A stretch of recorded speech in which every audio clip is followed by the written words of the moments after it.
पावन चरित्र है श्री भक्त गोपाल चरवाहे का। पहले ऐसा हुआ करता था कि सबकी गायें जैसे चराए तो सब लोग अन्न आदि जो है उसके घर भिजवा देते थे और गायें छोड़ देते थे। वो ग्वाला ही कहा जाता था। सैकड़ों लोगों की गाय चराता था, उसके घर में अन्न आदि जो आवश्यक सामग्री है भिजवा दी जाती थी। ना तो एक अक्षर वो पढ़ा लिखा था और ना कभी उसने भगवान का नाम या कोई चर्चा सुनी थी।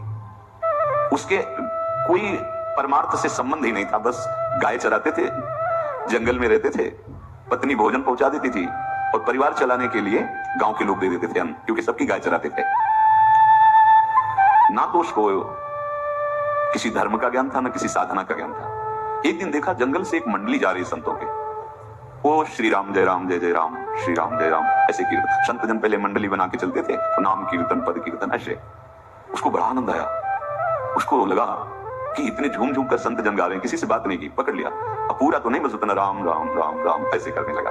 देखो कई बार कहा है यदि आप बिना गुरु मंत्र के भी नाम जप करेंगे तो नाम जप आपको गुरु तक पहुंचा देगा, क्योंकि गुरु प्रदत्त नाम भगवत साक्षात्कार कराता है। 50 वर्ष की अवस्था लगभग हो गई थी। कभी कोई तीर्थ याटन, धर्म कार्य, शास्त्र स्वाध्याय, सत्संग कुछ नहीं।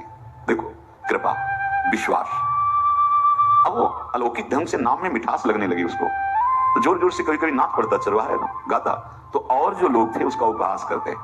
अरे नरक में भी ठौर नहीं मिलेगी, जिंदगी में कुछ पुण्य नहीं किया, ये ऐसे लोग बहुत उपहास करने वाले। ऐसे करने से क्या मिलेगा? नाम से कुछ हो जाएगा? उसने कहा हमने तो कभी सोचा ही नहीं कि कुछ होगा, तो ऐसे ही गा रहे। पर ये लोग उपहास कर रहे हैं, क्या गलत है क्या ऐसा गाना? जब तक दृढ़ ज्ञान नहीं होता तब तक माया फिसला सकती है। उसने कहा कि हम किसी लाभ के लिए, बैकुंठ जाने के लिए या कोई लाभ के लिए नहीं जबते, हमें तो अच्छा लगा वो गा रहे थे संत जन, तो हम गाने लगे। क्या सही में आप लोग समझते हैं कि गलत है? उनका तुम मूर्ख हो, तुम्हारी क्या समझ में आए? और उपहास करते हैं उसका। उसके मन में एक बात आई, कोई ये प्रमाण दे दे मुझे कि ये जो मैं संतों के मुख से सुना नाम, ये परम सत्य है, ये परम सुखकारी है, और इससे क्या वैकुंठ मिल जाएगा? कोई तो मिले मुझे।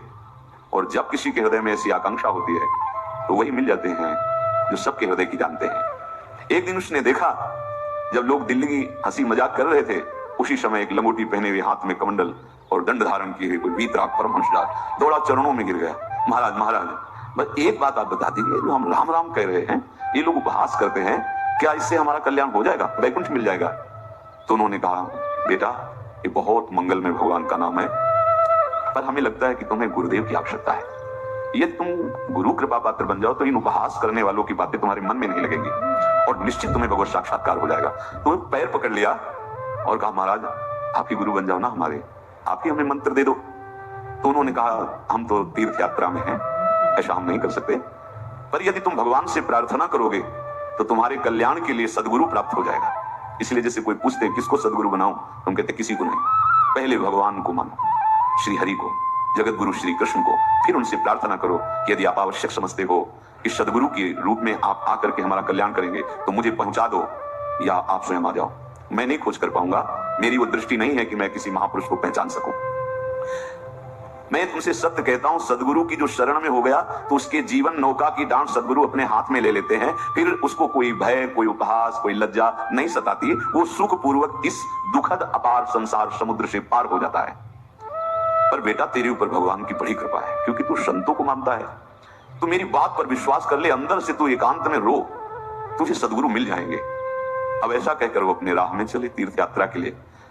अब वो खोजता, एकांत में बैठकर देखता, कभी कभी वो पेड़ पे चढ़ जाता कि कोई संत तो नहीं आ रहे हैं। अब उसके लिए वहां भोजन पहुंच जाता, पाता, गाय देखता, अब खोज करता कि सदगुरु आ जाए, सदगुरु आ जाए। बहुत समय व्यतीत हुआ पर उसका विश्वास नहीं टूटा कि संत ने कहा था कि तुम भावना करो कि सदगुरु आ जाएंगे। भगवान सदगुरु बनकर के आए, वही है सदगुरु। देखा सामने से बड़े तेजस्वी महात्मा बड़े तीव्र गति से आ रहे हैं। वो दौड़ा, गुरुदेव गुरुदेव, चरणों में लौट गया। चरणों में जेवी गिरा तो एक बिजली सी दौड़ी उसके हृदय में। अब बात बन गई, गुरु मिल गए। वो खड़े हो गए, देखते ही सात्विक भाव उत्पन्न हो रहा है, आंसू निकलने लगे। देखते ही मन में आया कि जो संत कह रहे थे सदगुरु मिल जाएंगे, यही हमारे सदगुरु हैं।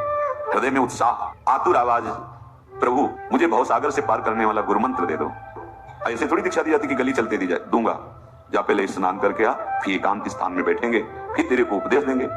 बोला महाराज मैं जंगली आदमी हूँ, गाय चराता हूँ, हमारा घर बार से कोई आना जाना नहीं है, भोजन आ जाता है। संत ने कहा अच्छा स्नान कर, स्नान करके एक पेड़ के नीचे, भाई मैं तुझे कुछ नियम दूंगा, कुछ शर्त। तो महाराज गंवार आदमी है, ना हम आपका कोई नियम पालन कर पाएंगे, ना कोई व्रत पालन कर पाएंगे, ना कोई साधना कर पाएंगे। आप देख लो हमारी हालत, 50 साल का हूं, पढ़ा लिखा बिल्कुल नहीं, कोई धर्म कर्म नहीं जानता, गाय चराता हूं, मुझसे बहुत बातें नहीं सदेंगी। अगर एक कोई बात बता दो तो प्रण करता हूं जिंदगी में प्राण त्याग सकता हूं, पर एक बात कोई, एक नियम कोई दे दो। हमें बहुत नियम तो नहीं समझ में आए, एक कोई बात बता दो कि ऐसा कर लेना और मंत्र जपना, तो हम प्राण त्याग सकते हैं, पर आपकी आज्ञा उल्लंघन पर बहुत हम बातें नहीं मान पाएंगे, क्योंकि हमारा इतना ज्ञान नहीं है। गोपाल के वचन सुन करके बहुत प्रसन्न हुए संत भगवान।